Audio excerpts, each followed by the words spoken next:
So far, we've been talking about just React, and you'll never see anyone using just React, right? Like what we've been doing so far, that's just not a very common pattern for writing React. There's always tools involved, right? And again, my methodology, and I come from front-end infrastructure as well, so I'm going to subject you to my madness, is that you need to understand your tools in addition to just understanding the framework. So I'm going to keep as light as possible, but I'm going to still help you understand some of the better ways to write React, in my opinion.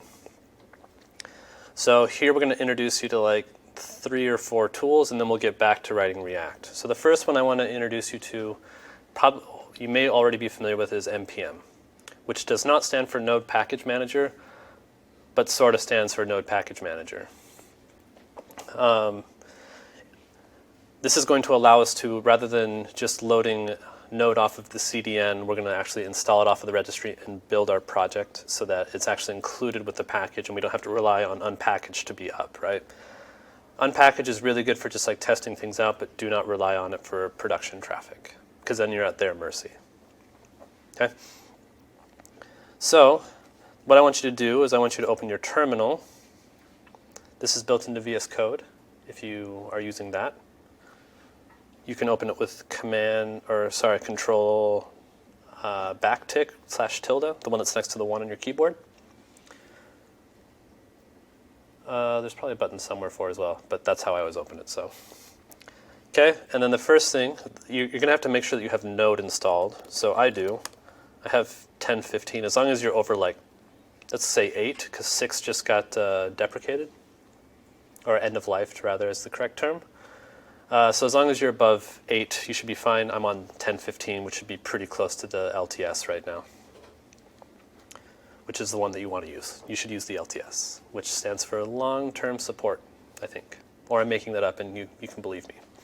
Okay, so with Node comes NPM.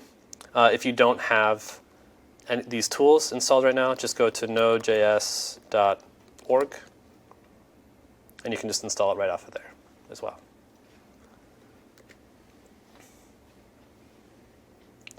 So notice I'm in desktop /adopt_me, so I'm inside of my project directory. And the first thing that I want to do is I'm going to say npm init, which is going to create a new project for me. Now, I'm super lazy and I don't want to answer any of the questions.